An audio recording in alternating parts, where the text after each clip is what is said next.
All right. Peace and shalom.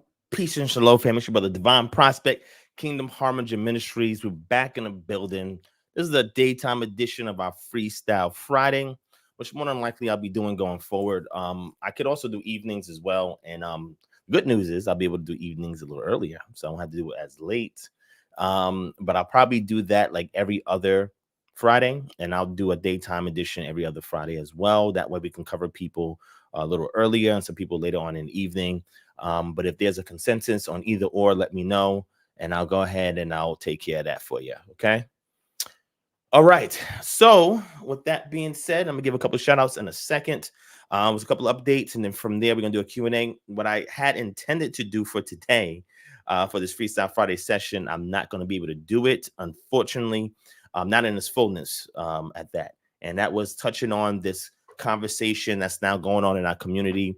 And the question is, are we in the new covenant? Right. I think that's a very interesting discussion going on with Captain Desariok, with Brother Hassad and Deacon Haka from Genesis, and ISBK from Captain Desariok. I just watched their stream this morning. So I was up early this morning doing work or whatever. So I was listening to the stream, and I heard both sides, and I understand both positions because I've heard both sides millions of times already. And I think that there is some insight that is missing from both perspectives, that if that insight is shared, it's a way to bridge and or harmonize both points and both perspectives. Maurice, I got your email. I seen it yesterday. So I will respond back on Monday to you. So in your email, please, if you did not leave a contact number, leave a contact number there. And you can also text us at 678-430-3832. And that way we'll lock you in. I think we already have you locked in, but we're going to reach out to you on Monday, right? Monday afternoon. So let me know if that time works for you or not. And we'll take care of it from there. Okay. Appreciate the email at that. So when watching that discourse, like I said, there's some insight that's missing that I think if that insight is included in the conversation, right? If we contribute that insight to the conversation, it will help to harmonize some of that. So I wanted to have that ready for today. I do have notes. So what I probably can do is pull something from some of the notes just to drive some insight, but I'll probably unpack it a little bit more the next time I go live, because it'll be more structured. I just threw it together this morning while I was listening. So I'll probably touch on some of it, but there's an interesting parallelism that if you understand it, it helps to harmonize that particular subject matter. So I think I have like maybe 6 different points. They're all not refined, but I'm going to choose probably 1 or 2 points I'll share with y'all in this session, so that you can get some insight in regards to that. Okay. We'll give you a few more minutes to come on in. What I need to do now is transfer the document that I put the notes on to this computer. So give me a second. I'll be right back.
All right.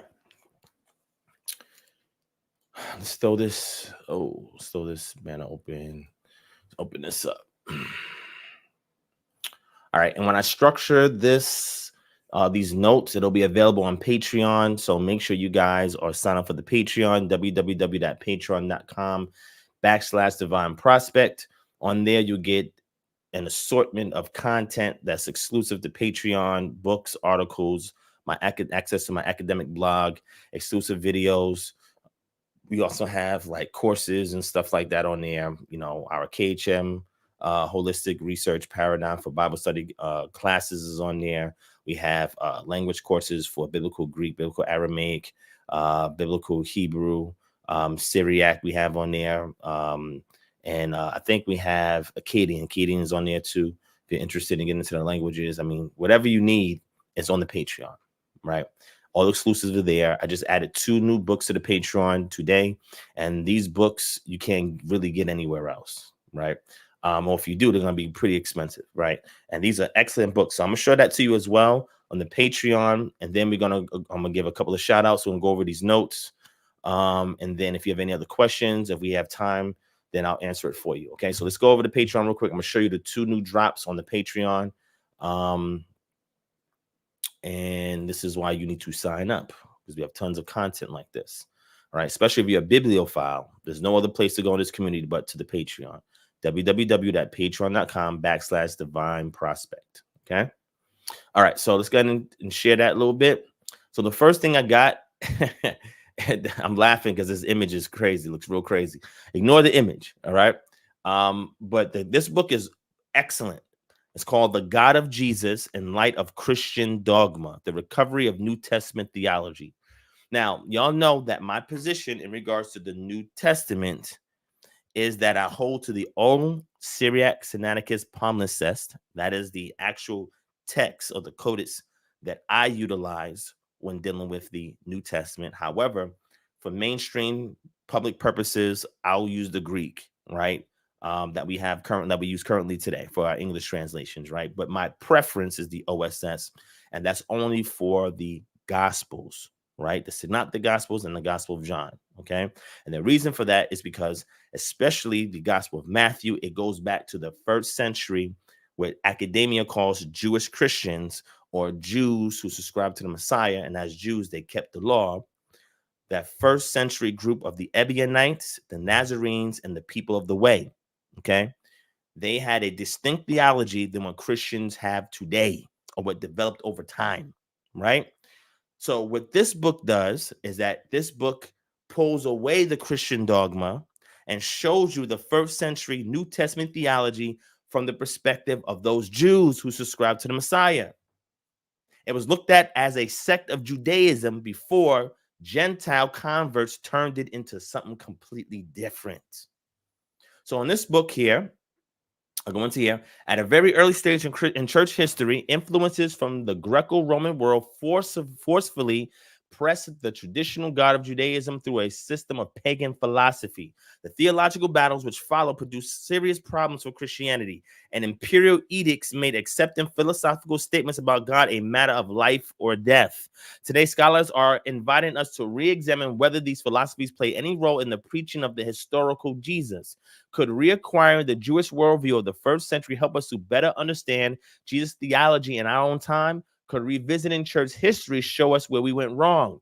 And the God of Jesus in light of Christian dogma, Chandler embarks on a dynamic investigation of the developmental history of Orthodox theology and its impact on popular interpretations of the New Testament. Related in 2 parts, the first provides a panoramic view of the Hellenic influence on the early Christian faith, while the second revisits biblical interpretation. Writing for both the dedicated Christian student and the interested public, Chandler boldly appeals to both ancient history and modern scholarship to inform us about the origins of our most sacred traditions, and challenges the reader to contrast those ideas with the words of Jesus. Keegan does an excellent job in this. Excellent book. The foreword is by Sir Anthony F. Buzzard, who is a professed Unitarian and is a Bible scholar who has debated James White and Michael Brown. And again, his perspective, again, goes back to those early quote-unquote Jewish Christians who had a particular worldview that we no longer have in Christianity today. And my personal disposition or predisposition, I'm predisposed towards that pedigree because those were the first followers of Yeshua. All right. They would have known what he taught. They would have kept the law like he kept the law. Right. And then they would know how to walk it out like he did. Okay. So that's very important. This book is excellent read. Okay. For those who share that worldview, or if you're interested in looking into that particular worldview. All right. And the other book is a book that I like. I love this book. It's called Casting Down the Host of Heaven, The Rhetoric of Ritual Failure and the Polemic Against the Host of Heaven, by Kat Keen. Okay. In Casting Down the Host of Heaven, Kat Keen analyzes the ambiguous nature of the host and explores the role of ritual in the polemic against their worship. Although commonly assumed to be Yahweh's divine army, the book reveals their non-military and fluid nature. Keen demonstrates that it was the fluidity of the host and their roles in the divine realm that permitted the creation of wide-ranging polemic against their worship. Her analysis shows that this polemic was expressed in ritual terms, which persuaded its audiences, both ancient and modern, and of its legitimacy and authority. Well, what are we talking about here? So when we say the host of heaven, that's the divine council. That's Yahweh Sebaoth, the host of Yahweh, the divine council, and the worship towards these other entities. So anyway, this book right here, like I said, when you read it, it's a game changer. Okay. And I particularly read this one because I was looking up Isaiah 14. I was dealing with Yeshayahu 14, chapter 14, which again, my position is it's not talking about Lucifer. Lucifer is it's a Latin invention, okay, that enters its way into Christianity. It's not in the biblical Hebrew text. All right. It's not even in the Greek LXX, right? This is something that was created by the Latin Vulgate, which Jerome happens to be the one responsible for putting that together. So anyway, with that being said, when you look at Isaiah 14, it's a lamentation against a physical king. And people are pushed back because they don't understand the rhetoric that's being expressed there in that lamentation, because they're unaware of Babylonian history, culture, mythology, etc. But when you familiarize yourself with it and you put the text back into its immediate context, which is about the king and not some Lucifer character, then you understand the cultural and historical context behind why Isaiah is saying what he said to the king. Same thing with Ezekiel 28. That's not dealing with no Lucifer, no devil. That's dealing with the king of Tyre, a physical king. And we understand the region of Tyre, especially when you go to the cedar forest, which is the garden of the gods. You understand why the king of Tyre is being represented by a covering cherub. But you don't want the spooky version, not the biblical version. So I'm unwinding that in a lecture that I'm doing very soon, and I'm going to address that. But this is one of the books that I cite in regards to that particular lecture. All right. So this is why you need to get the Patreon, because some of the notes that I'm going to talk to you about in a second, you can find it there. But also you get great sources to read, excellent sources to read. Okay. All right. Now, with that said, let me give a couple of shout outs, do a few updates. I'm going to get into, are we in the new covenant? Just give some insights, a couple of points. And then from there, if we have time, we'll do the Q&A. If not, then we'll reserve the Q&A for the next live. All right. We'll get directly into those Q&A. All right. All right. As you're coming on in, if you're enjoying the content, make sure you hit the thumbs up. Hit the thumbs up. If you're enjoying the comment, hit the thumbs up. All right. Thanks, Stacks. I appreciate that. All right. Let's get a couple of shout outs and we're going to get busy.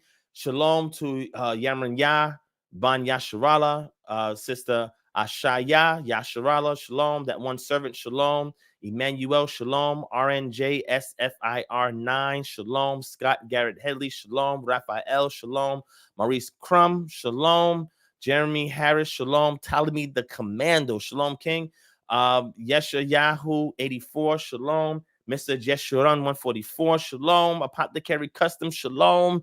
Yes, I got your email, Apothecary. Again, I'll probably bring that out on the next live. Remind me on the next live, all right? Shalom's my brother, the Black Karib. How you doing, King? Shalom, King. Let's see. Great 202, Stacks 2296, Yim Yahoo, Shalom, Kodak, peace and blessings to you as well. Jay, Shalom in the building. Eaton Ben Israel, Shalom. What's going on? Hey, just say Shalom. What's up? Peace and blessings, whatever in the chat, and I'll shout you out. All right, y'all make this live possible. I do it because of y'all. Y'all told me to serve the people. Y'all are the people, so I'm here to serve y'all. So I got to let the world know who's involved in this. All right. Shout out to James Lockhart in the building.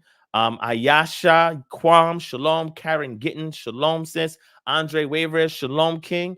All right. Athniel Israel, Shalom, Shalom. All right. All right. All right. Full house on today. Let me not even waste any time. Let me give a couple of updates. All right. Now, the first update is I want y'all to go and support my peoples. All right. Let me go ahead and bring this up real quick. Bring this up real quick.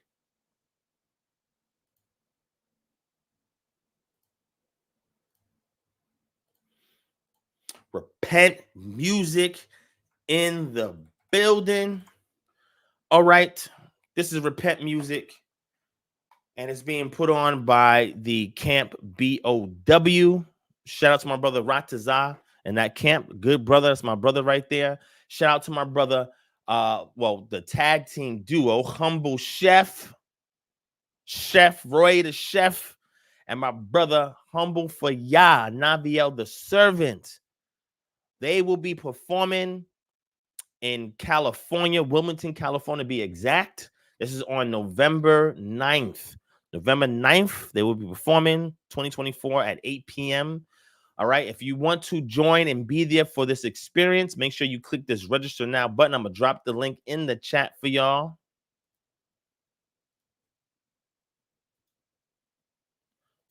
Shalom to Von Eric, Gurney Mosley. What's going on, Elder? And Eli Madkins. Shalom, shalom to y'all. All right, so that's the link. If you're in California or want to go and experience the Humble Chef, the only way to do it is on November 9th. Get your tickets ASAP. All of y'all should be going out and supporting the community. Yah willing, I'm going to try to make it out there in November. If all goes well, you'll see me there as well.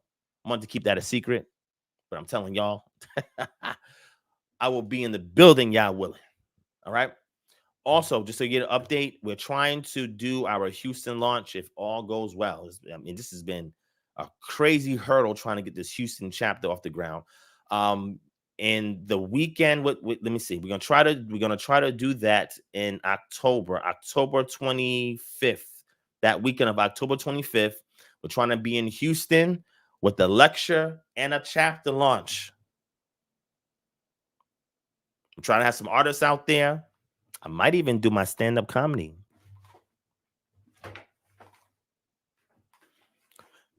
I may play some exclusive music that you never heard before.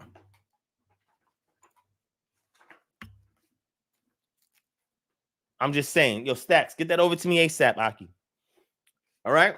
Never know what's going to go down in Houston. Houston is the crazy joint. That's the one that everybody's waiting for. Houston's going to be crazy. But then we go into Toronto after that. Where's my Toronto peoples at? Y'all in the building? Let me know if you're in Toronto, man. All right? So, Faith and Works 7. Let me address that for you real quick, and then we're gonna move forward, right? Acts, if you join KHM, do you have to agree with KHM teachings? Well, we would like for you to agree with KHM teachings if you join KHM, but KHM is not a church. It's not a congregation. It's nothing like that. You don't have to subscribe to all our tenets of faith. You do have to identify as an Israelite, which we would like for you to do, only because there has to be some agreement for us to walk together. You don't have to agree with every element and nuance of our theology or our ideology, right? Well, you have to subscribe to the ideology, but the theology, you don't have to agree to every part of the theology. When you look at KHM is the next step after you go to your congregation. You know, you're talking about doctrine and all of that. The next step is, what do we do in the community? How do we take that information and translate it to services that we can provide to fix the societal ills in our community? So if you go back and watch the playlist I set up with all the chapter launch videos that we have, you can go in there and watch it, and we go into detail about this. All right. So if you're interested in that, go back and check out to the prior chapter launch videos we did, and you'll get more insight. We have all types of Israelites in our community. We have Christian Israelites, we have camp Israelites, we have Israelites that follow KHM teachings. All of us are working together hand in hand to fix the community. Take everything we learn and transmute that into a service, into a good, into a product, into pious work, whatever you want to call it, to fix the communities, right? At the root cause level, we're trying to uproot that weed and we're trying to plant something of Yah into our people, right? So again, if you go and you check out the videos we did on our prior chapter launches, you'll get more insight into that, all right? So shout out to my brother Andre Waverez and Karen Gittins, Toronto in the building. We got like 20-something people in Toronto, unofficial members in Toronto that want us to come through. So we're going to do that. And we've been getting a lot of people requesting for us to come out to Seattle. Man, Seattle is wet. Seattle is dreary, but I'll do it for y'all. All praise to the Most High. I'll do it for y'all. We got enough people. We'll be in Seattle ASAP. But so far, we're doing Houston, then Toronto. And then we probably work on Seattle. But we really want to get to London, UK. London, UK. That's on our list. All praise to the Most High, man. All right. So with that being said, make sure you go out November 9th, the Humble Chef Experience. My brother Roy, the chef, and Navi the Certain will be putting on like they put on at the Bow Camp event. October is the Houston launch. Y'all willing. And then from there, we're going to Toronto. After we finally settle Houston, then we'll figure out what we're going to do in Toronto, right?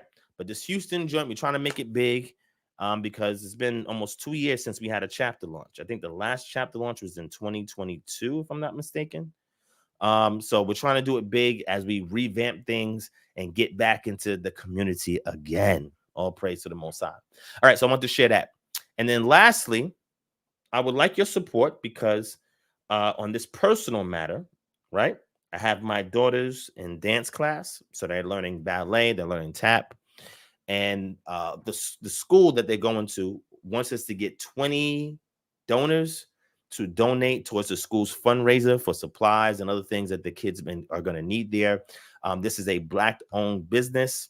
And again, this business is there to support the community, and they're doing a fundraiser for that support, right? So I'm going to share the flyer on the screen with y'all. If y'all want to donate, you can donate to my Cash App, which is $DivineProspect, all right?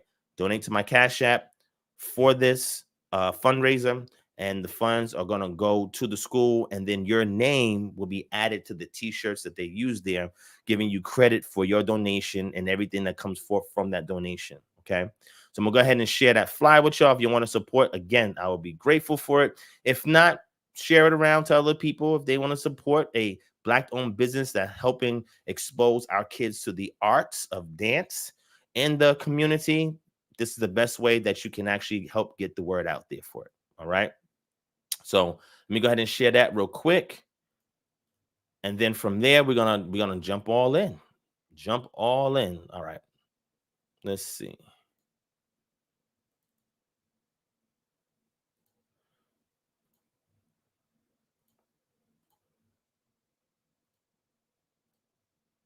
All right, here it is right here. Again, this is for Dance Makers of Atlanta, a well-known dance academy that is Black-owned and helping to expose the girls and boys in our community to the art of dance. And my daughters are in ballet as well as tap. And here's information here if you would like to donate. We're trying to get up to 500 by September 21st. And if you donate $25, you'll be a sponsor and your name will be in the official shirt. So every time this is used or worn during practice or events that they actually have in the community, your name will be up there as somebody that's getting credit for the things being made possible behind the donations. Okay. So that's that. Again, I will put the link to this. Well, there's no really link. It's just a flyer. I'll probably put the flyer on the community tab. But if you want to donate, it's $DivineProspect. We'll put it towards that. And again, when everything's all said and done, we'll showcase the shirts for you so you can see your name being added as credit onto the shirt. If you want a shirt, I think the school's charging $40 for that. So that's totally up to you. But again, we're trying to get 20. We're probably going to make that with people in our community, friends, family, and stuff like that. But I want to give an opportunity to my audience here on KHM an opportunity to, again, help out a Black-owned business that's bringing and exposing our young kids to the art of dance, and also doing work in the community, an opportunity to donate to this great cause. All right. So if you want to donate, $ Divine Prospect. If you want a T-shirt, it's extra $40. Just let me know when you send the Cash App, and we make sure we get it over to them. All right. So I appreciate your support, family. All right. Here's my two little angels over here. There's the angels. My two little daughters over here. All right. All right. With that being said, I'm gonna move past that. We're gonna transition. Shout out to Faith and Works in the building. Caya Houston, Shalom. Let me see. Gavin Miller, Shalom. I think that's everybody. Okay. All right. So let's transition from here. I want to get into this note real quick. All right. So I don't know how many of y'all has seen that discussion between Captain Tazariak and Brother Hassad. If you've seen it, hit 1. If you did not see it, hit 2. Shout out to Nilante in the building. If you've seen it, hit 1. If you didn't see it, hit 2. I'm gonna go ahead and share a few notes that I made on it. Again, I wanted to structure it and organize and refine the notes so that I can go through point for point, but I didn't really get the chance to do that. So what I'm gonna do is I'm just gonna read off a couple of notes, right?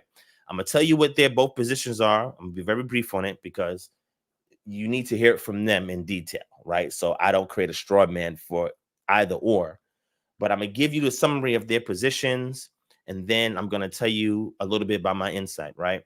So looking at this, it seems that most of y'all did not see it. If you go to Cross the Line Radio and you just put that into YouTube search and look at the last episode that was yesterday, you will see the conversation. Okay. It was a very interesting conversation. It was good.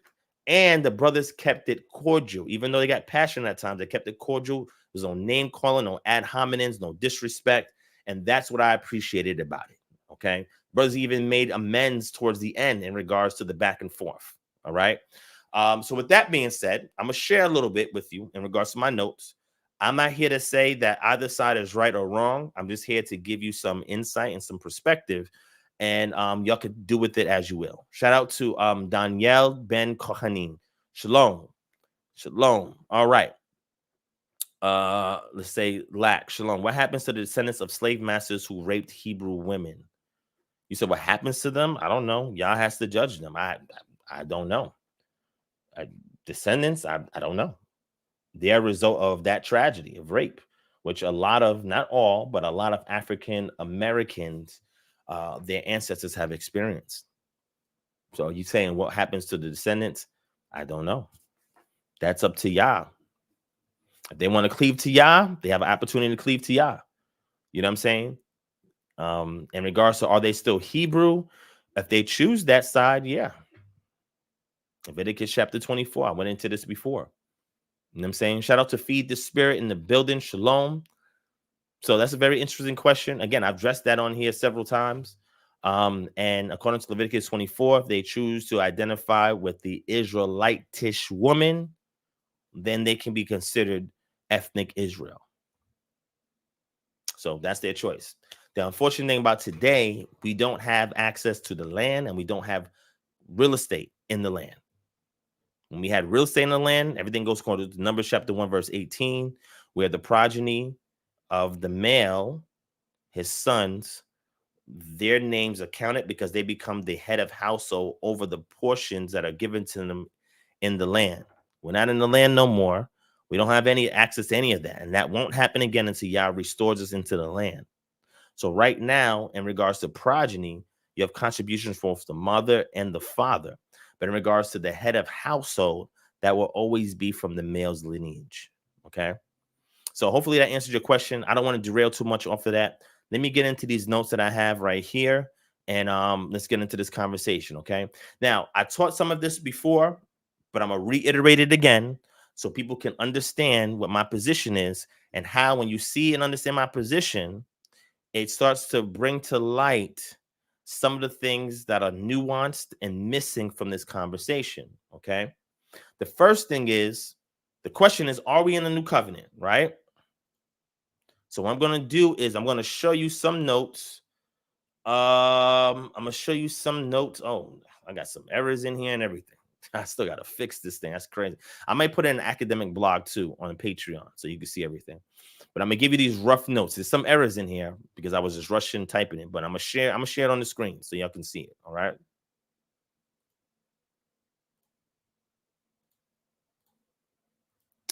Okay, so the question is, are we in a new covenant, right? And again, I got to show you some things as we go along with this. In regards to the new covenant, with the Mosaic covenant, the Yeshua covenant, right? Old covenant, new covenant. I'm going to say OC and NC, old covenant, new covenant, because that's how most people understand it, right? I could get technical, but I'm going to deal with it the way that most people understand it, all right? So in regards to that, there's a change in format. I taught this before when I was going into Hebrews chapter 9. Okay, let me pull it up real quick in Hebrews chapter 9.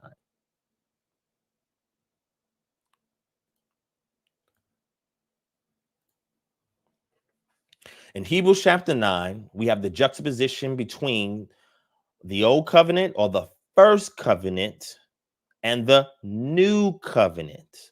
Okay, so what's the difference? Well, the new covenant, according to Jeremiah, according to Ezekiel, is the same tenets from the old covenant, just in a different format. Now, I think I saved this. I don't know if this is the latest one. Let me see. It probably is. Yeah. I'll just keep what I have here. So what do I mean by a change in format? That means the statute, laws, and commandment are going to be the same, but the difference is how it's being conveyed. The Mosaic covenant will be in effect via a different method than in the past. In the new covenant, the Mosaic covenant will no longer be bound to tablets and the book of the law, where we need an earthly mediator to teach us.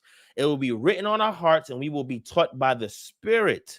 Therefore, we will be able to obey his voice like Abraham, Moses, and David, and keep his statutes, laws, and his commandments. So we see this in various places, and I put Hebrews 8, but Hebrews 9 goes into it even in depth. So let's address that real quick. Again, I'm not going to do a lot of expounding on this particular session because the notes are not really organized like I want, but I'm going to deal with it, right? So you can get the sense, okay? So in Hebrews chapter 9, actually, let's go to chapter 8 real quick, and then I'll go to chapter 9, right? I want to show you some stuff. I'll show you some stuff. All right. Let's transition from there. Let's go to Hebrews 8. All right. So in Hebrews 8, let me zoom in. Hebrews 8, we're going to jump down here. Verse 7. For if that first covenant had been faultless, there would have been no occasion to look for a second. So we really should be saying first covenant, second covenant. I know people say old covenant, new covenant. First covenant, second covenant is what the text calls it. Verse 8.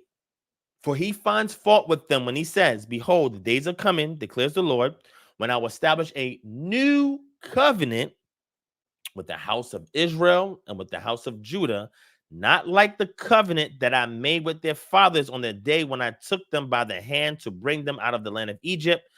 For they did not continue in my covenant, and so I show no concern for them, declares the Lord. For this is the covenant I will make with the house of Israel. After those days, declares the Lord, I will put my laws. What's the laws? Well, when you read the context of Jeremiah, every reference to laws is talking about the Mosaic covenant. I will put my laws into their minds and write them on their hearts. Because before he put the laws into what? The scroll that became the book of the law placed on the side of the Ark of the Covenant. And he wrote laws on tablets of stone. And I will be their God, and they shall be my people, and they shall not teach each one his neighbor and each one his brother, saying, know the Lord. You don't have to teach somebody how to know the Lord, because it will be inside of you. Pause. For they shall all know me, from the least of them to the greatest, For I will be merciful towards their iniquities, and I will remember their sins no more. And speaking of a new covenant, he makes the first one obsolete. And what is becoming obsolete and growing old is ready to vanish away. So what do we see here? The first covenant. He says, I'm going to make a new covenant with them, but it won't be like the old covenant. Why? Because the old covenant used tablets, scrolls, and a mediator to teach. Tablets, scrolls, and a mediator to teach. The book of the law was placed on the side of the Ark of the Covenant, and the two tablets with the 10 commandments that was placed inside the ark with Aaron's rod, pause, and the manna. There's no access to that no more. It's not here. Those items are no longer here with us today. They're not here. So in understanding this, what we have today is tradition from scripture that's passed down in regards to what those things are that was on those tablets of stone and that was in that book of the law. Those are the primaries. We don't have the primaries today. So Yah said because this is the way that he had the first covenant, it was ineffective. The idea of teaching one another and people saying, know the Lord. We're not going to need that no more. Because he's going to put the law in your mind and write it on your heart. He's not going to put it in a scroll anymore, and he's not going to write it on tablets. When this happens and he performs this, you will know Yah. They didn't know Yah. And there's a reason why they did not know Yah. When we go into chapter 9 real quick, again, I want to have him go through this. It says, now even the first covenant had regulations for worship and an earthly place for holiness. An earthly place for holiness and regulations of worship. That earthly place of holiness was the tabernacle or the temple. It's not here no more. That's gone. But let me jump down. Let me see where I want to go. But the Holy Spirit indicates that the way into the holy place is not yet open, but according to the arrangement of gifts, etc., etc. All right, let's jump down. But when Christ appeared as a high priest of the good things that have come, then through the greater and more perfect tent, not made with hands, that is, not of this creation, he entered once and for all into the holy places, not by means of the blood of goats and calves, but by means of his own blood, thus securing an eternal redemption, right? For if the blood of goats and bulls and a sprinkling of defiled persons with the ashes of a heifer sanctify for the purification of the flesh, how much more will the blood of Christ, who through the eternal spirit offered himself without blemish to God, purify a conscience from dead works to serve the living God? That is speaks for itself. Verse 15. Therefore, he is the mediator of a new covenant, which is the second covenant, as a high priest after the order of Melchizedek. So now Melchizedek is officiating, the order of Melchizedek is officiating over this new covenant. Why? Because the old covenant was officiated by the Levites, Moses, a Levite, and Aaron, a Levite, and his sons, his progeny. They were the mediators over the first covenant that required a temple, a scroll, and the tablets to teach the people. And this new covenant, the second covenant, it is officiated by the order of Melchizedek. And again, this is not just New Testament theology. This is also found in the scroll, in the Dead Sea Scrolls, the extra biblical text, right? He is officiating over this new one in which the elements or content of the old covenant still exist. I'm going to get into that. And then you take those elements, you wrap it in a different format because now it works directly. Now he writes these things on your mind. He puts it in your mind. He writes it on your heart because now this law is imbued in you with the Spirit. Melchizedek, the order of Melchizedek, the high priest, he sends down the Paraclete, and the Paraclete infuses the statute, laws, and commandments into your heart.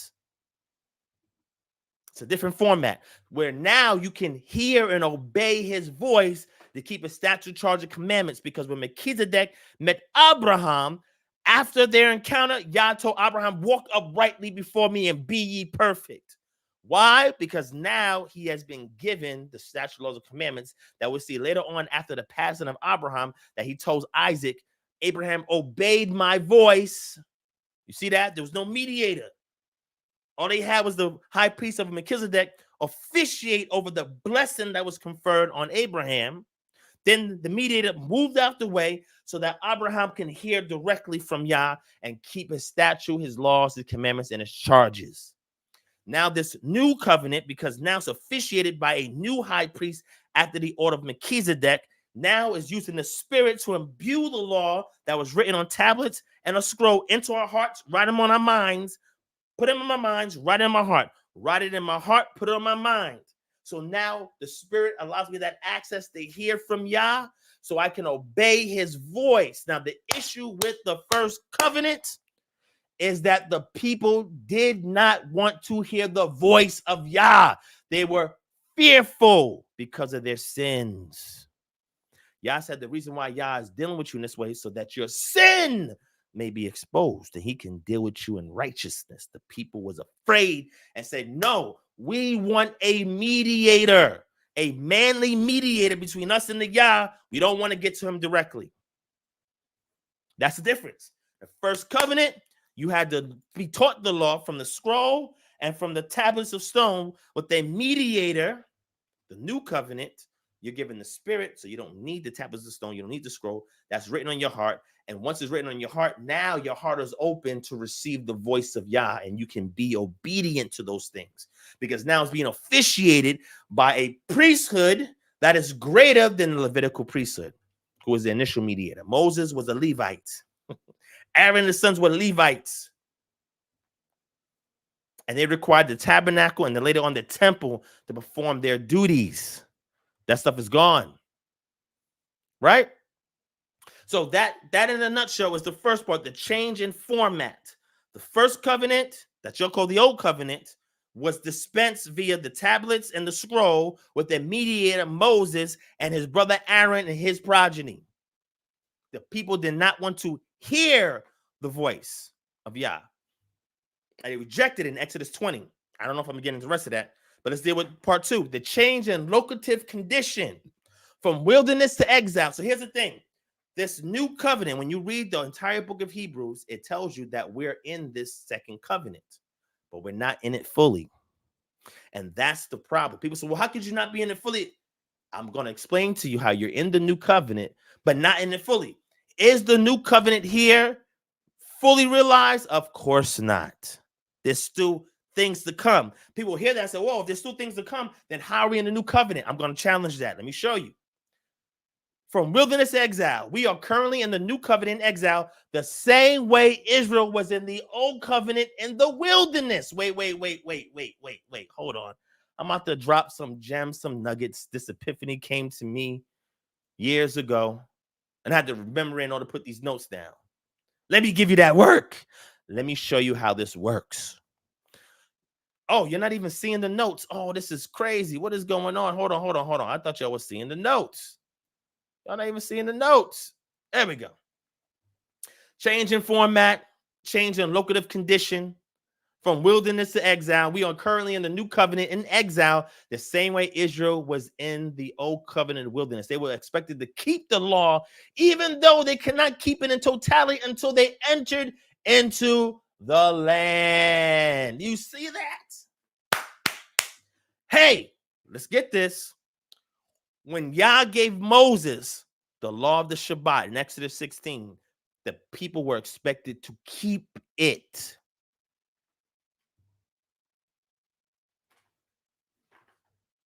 In Exodus 20, he gave them the 10 commandments.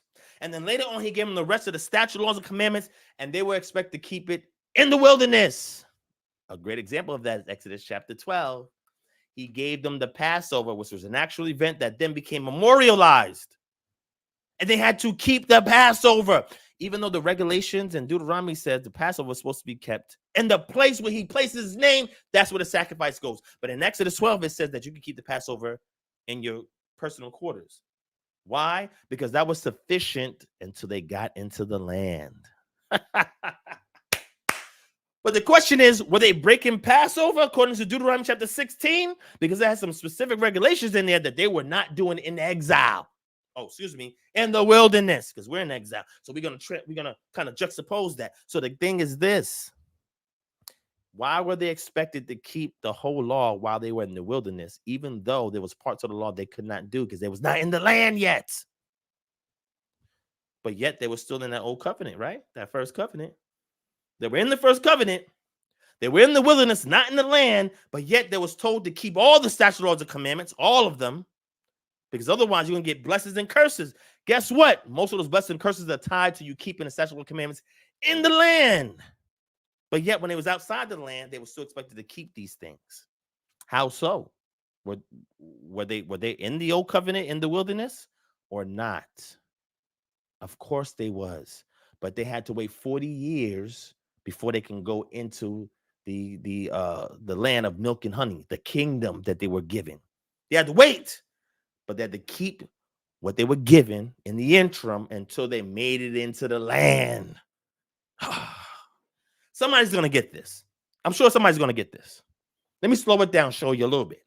The second Passover was kept in the wilderness. Did you know that? There was a Passover kept in Numbers chapter 9 and a Passover kept in Joshua chapter 5. And Yah accepted it, even though they were not in the land. Why, Yah, are you accepting this when you gave specific revelations and a place where I choose to place their name? That's where the Passover sacrifice. Whoa, but they was not doing that because they was in the wilderness. So there were certain stipulations they could not keep in the wilderness. And therefore, the old covenant was not fully realized until they entered into the land. Even though Deuteronomy 16:2-6 says it must be done in the place where Yah chooses to place his name, but yet they was doing it everywhere else besides that prior. And when they disobeyed the law in the wilderness, the entire generation was wiped out by the time we got to Joshua 5 because they were not keeping the statutes, laws, and commandments. That's fascinating. In exile, Israel is expected to keep the laws even though they are outside the land. Deuteronomy chapter 30.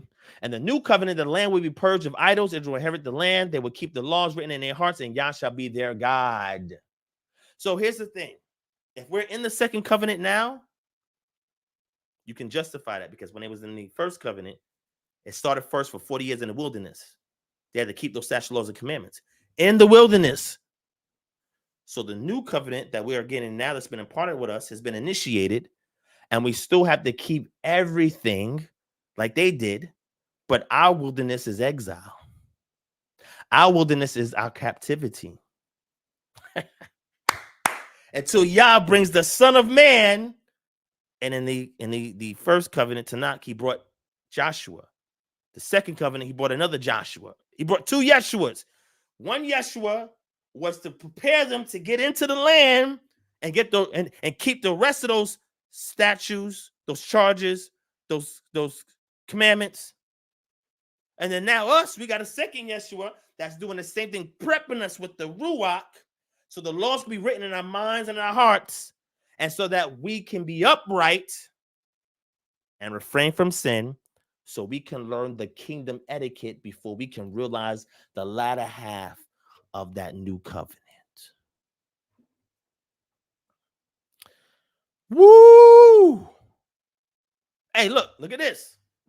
Now I always throw this one out there. Matthew 26:28, there's a textual variant. In the oldest manuscripts, the word new does not exist. When Yeshua says, drink this cup, for this is the blood of the new covenant. The word new is not there in the earliest manuscripts. That's interpolation. New is not there. He is doing what's called a covenant meal with them. He's telling them blood in, blood out. He's not saying nothing about no new covenant as a nation in whole. He's not saying that. He's making a covenant, private covenant with his disciples so they can continue on his work in his absence. That's not referring to the new covenant. That's what y'all go back and look this up. You ain't gotta believe me. I'm just going over the notes. When I structure it, I get a little more detailed. But watch this. Number 4, the advent of the Son of Man will complete the new covenant the same way that when Joshua brought them into the land. So in Joshua 1, before they went into the land, in Joshua 1, 12-18, they renewed the covenant. What happened was Joshua was the successor of Moshe, and before they go into the land, the Most High had to encourage him, saying, be bold, be courageous, whatever. Then he spoke to the people.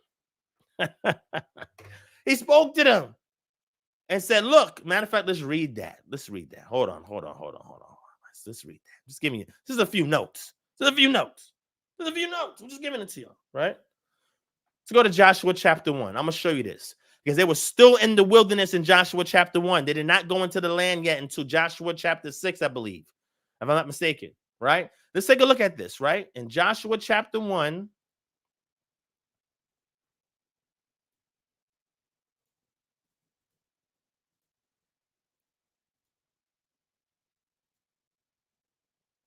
in Joshua 1, let's jump all the way down. It says here in verse 12, and the Reubenites, the Gadites, the half tribe Manasseh, and Joshua said, he said this to all of Israel, right? He says, remember the word that Moshe, the servant of Yah, commanded you, saying, Yah, your power is providing you a place of rest. See that? The place of rest is the other portion of the old covenant. They didn't fully realize the old covenant until they were in the land, the place of rest. This is why Hebrews 4 juxtaposes this place of rest with our place of rest with Yeshua. Y'all are missing this. There's a reason why there's a Yeshua for the first covenant and a Yeshua for the second covenant. Y'all missing this. Y'all are black and white. There's a gray area. Y'all missing this. I'm the gray man. I'm here to reveal this. Put that black light on that so you can see what others can't see.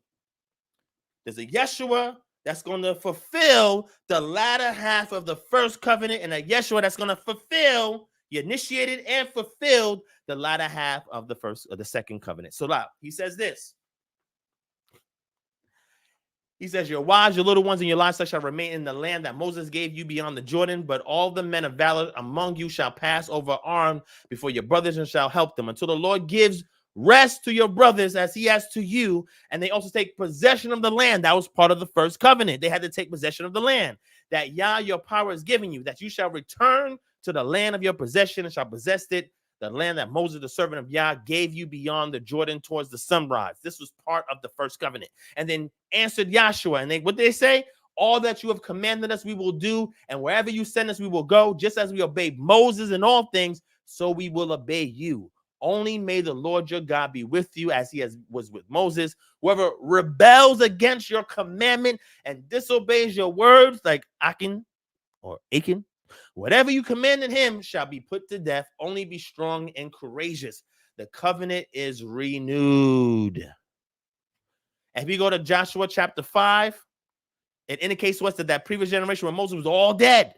There was a new generation that was going in. And guess what? They had to circumcise themselves. Just like our hearts had to be circumcised in this new covenant, the second covenant, before we can enter into the land. Why? Because our forefathers did not keep the statute, laws, and commandments that pass it on into us. So when we are nigh to enter into this new kingdom, your heart must be circumcised so that y'all can enforce his statute, laws, and commandments in your mind and in your heart, so you get the etiquette to practice before you enter into the land. Y'all are missing this. Y'all are missing this, man. I'm raising my blood pressure, but y'all missing this. Y'all missing this. Hey, let's keep going. Yo, this is crazy right here. It's crazy. But again, this is the gray area that is missed.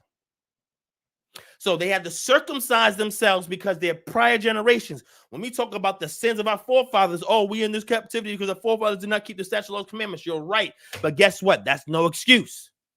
Because the moment that you know better, you to do better. He that know to do good and doeth not, to him it is sin. That's from Brother James. So now our hearts must be circumcised. They had to physically be circumcised according to the covenant, this new covenant, because we're in exile and captivity. A lot of us may not be circumcised physically. Yah's overlooking that because he wants the heart circumcised. And if it moves you to go physically circumcised, that's between you and Yah. But the key thing is your heart must be circumcised because your forefathers' hearts were stony. That's why you're in your position. But now when we get that new heart circumcised, you can get into the land. But guess what? After they're circumcised, you need time to heal. Once Yah breaks through your stony heart and circumcises it, and you have that heart of flesh, You need time to heal. You need time to recuperate. There's an incubation period in which you must recover, and you must go through the process of filtering the old man so that the new man can emerge. They cannot go into the land right after they were circumcised. They had to wait so much. They had a whole Passover before they went into the land. Let's continue to read the text. It says the men of war who came out of Israel perished because they did not obey the voice of the Lord. Obey his voice.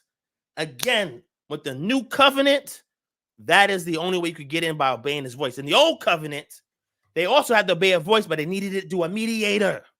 They didn't have the spirit.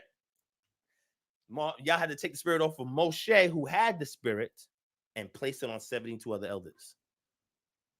He had the spirit. And it says, the Lord swore to them that he would not let them see the land that the Lord had sworn to their fathers to give to us, a land flowing with milk and honey. So it was their children who he raised up in their place that Joshua circumcised, for they were uncircumcised because they had not been circumcised on the way. When the circumcision of the whole nation was finished, they remained in the place of the camp until what? They healed.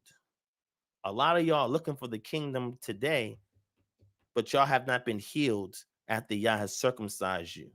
You have not been filtered. You still have the old you hanging on you. People can still identify you because of the old you is all in your countenance. And the Lord said to Joshua, today I've rolled away the reproach of Egypt from you. All the residue from your past, I've taken it away. Juxtaposing the first covenant to the second covenant. And so the name of that place is called Gilgal to this day. Then they had a Passover before going into the land. Did they break the first covenant because they did not do it in a place where Yah chose to place his name? No, sir. You got to do it the best you can until Yah provides the provisions for you to do it as ordained.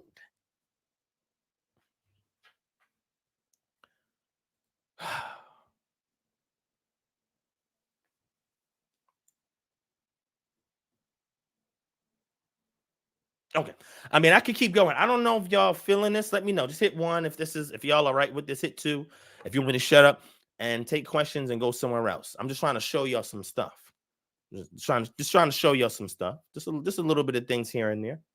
Just let me know if you want me to continue. If not, I'll go and do something else. Let me go to that first one. Let me go here. Go back to these notes. So the reason why I'm saying this is because, again, people are missing these cues. I'm looking between both covenants, and I'm showing you the gray area. So now, Israel's exilic state, their captivity, is likened unto or has the similitude of the wilderness wanderings of Israel in the first covenant. Deuteronomy chapter 30 says, when you remember these things, the blessing and the curse, while you're in the land in which I have scattered you and call them to mind, you must turn towards Yah. Leviticus 26 gives similar instructions. Solomon says something very similar also in 1 Kings in regards to this. Because while you're outside the land, there's some things you just cannot do. But that does not exempt you for doing what you can do. Yah is not going to punish you for a commandment that he has not given you the provisions to keep.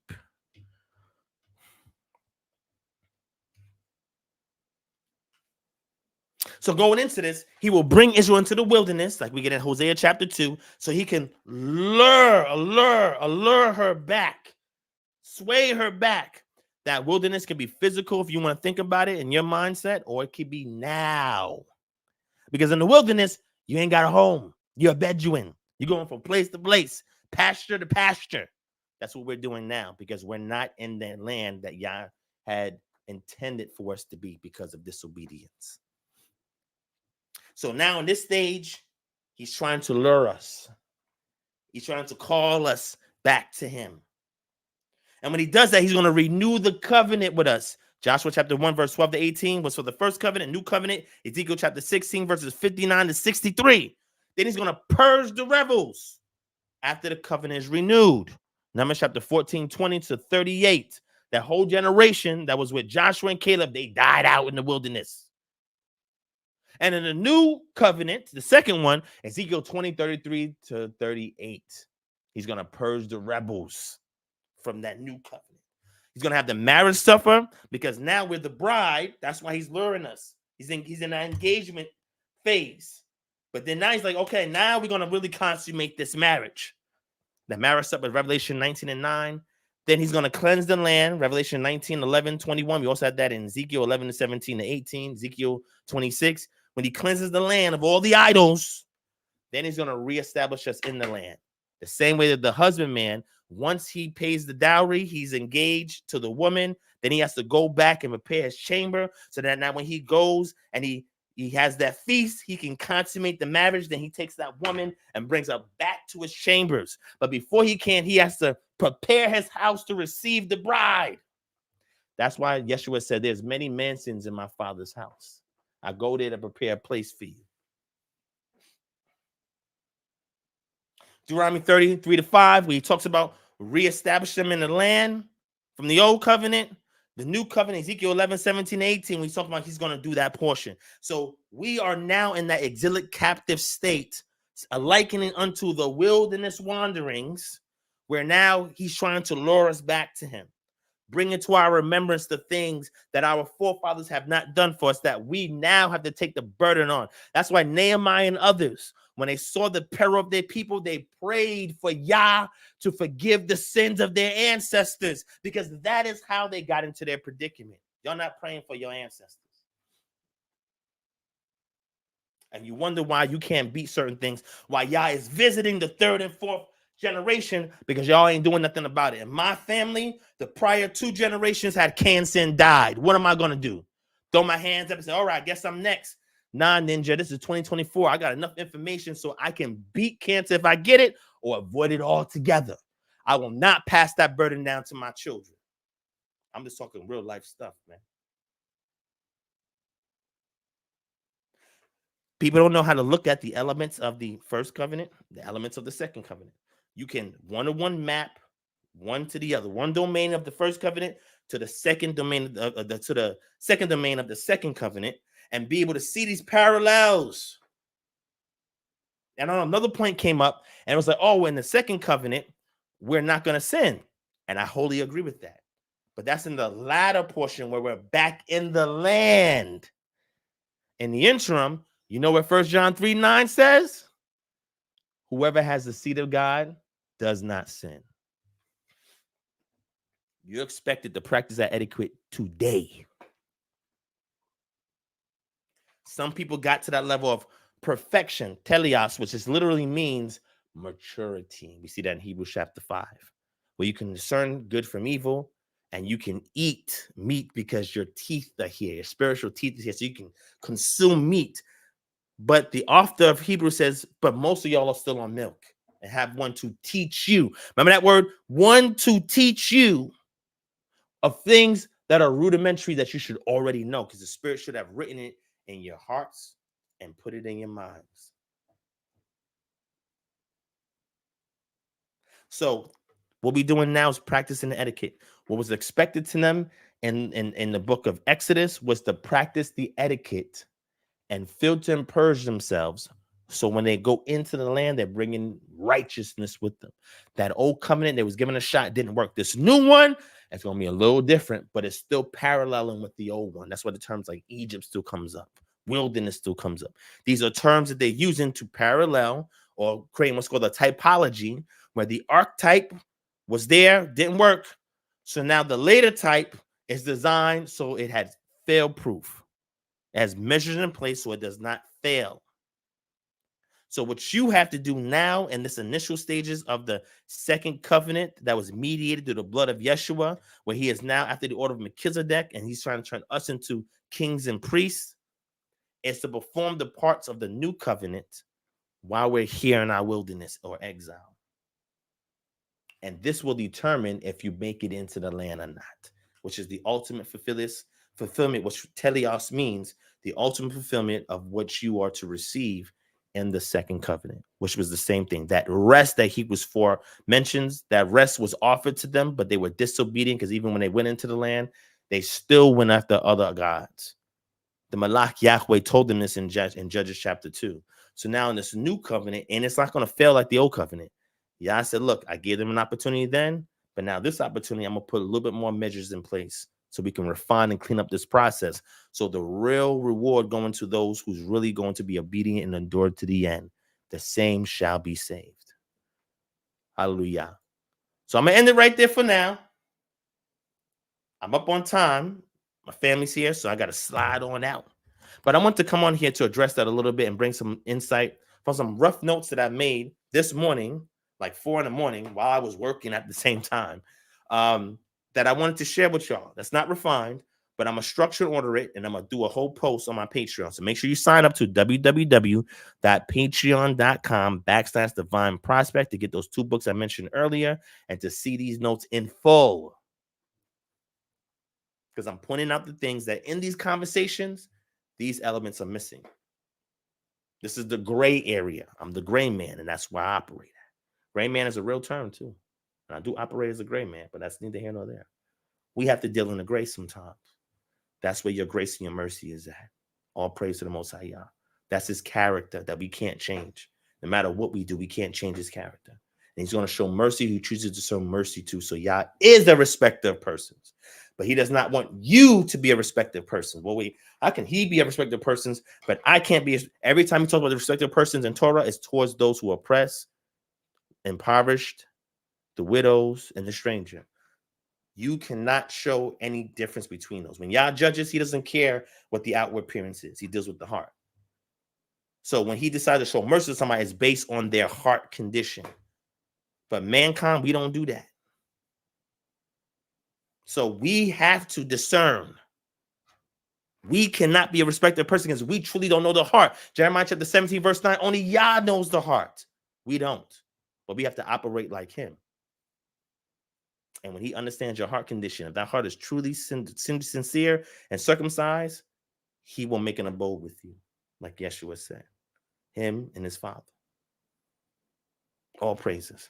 Again, if you just take time to look at the parallelisms, you understand that in the old covenant, they was in the wilderness, but still expected to keep the whole law, except for the places where Yah has not given the provision, in that case, the land to them yet.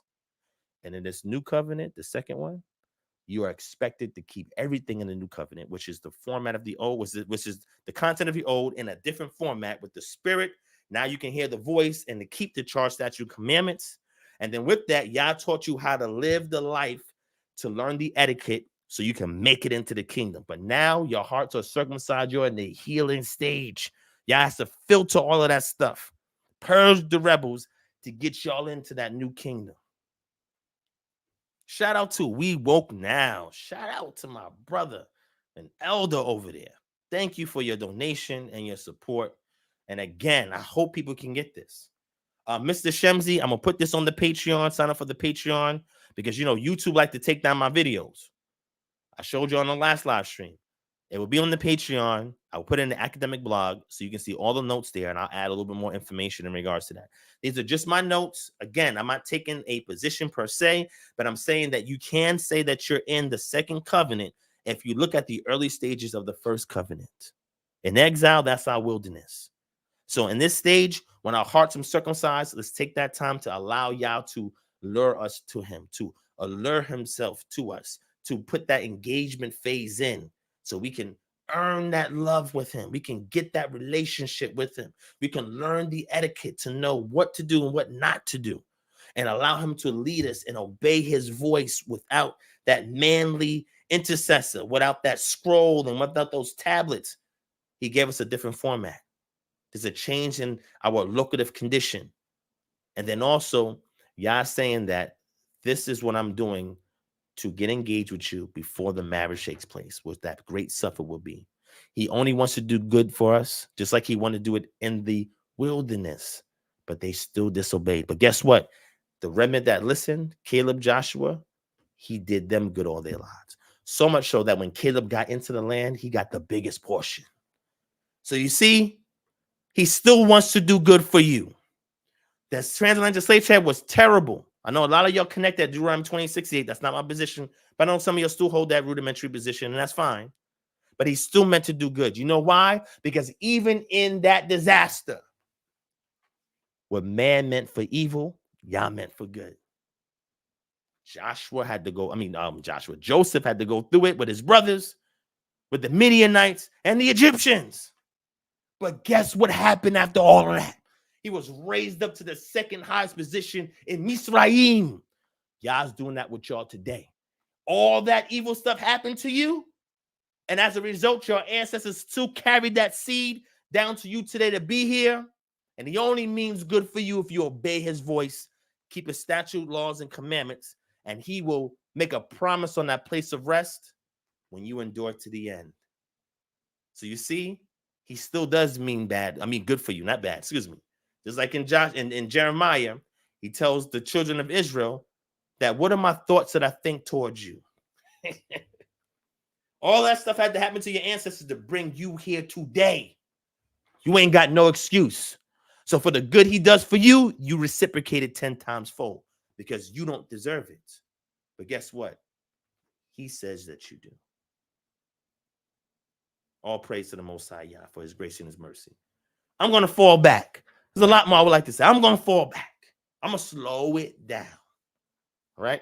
Thank you guys for watching. I appreciate that.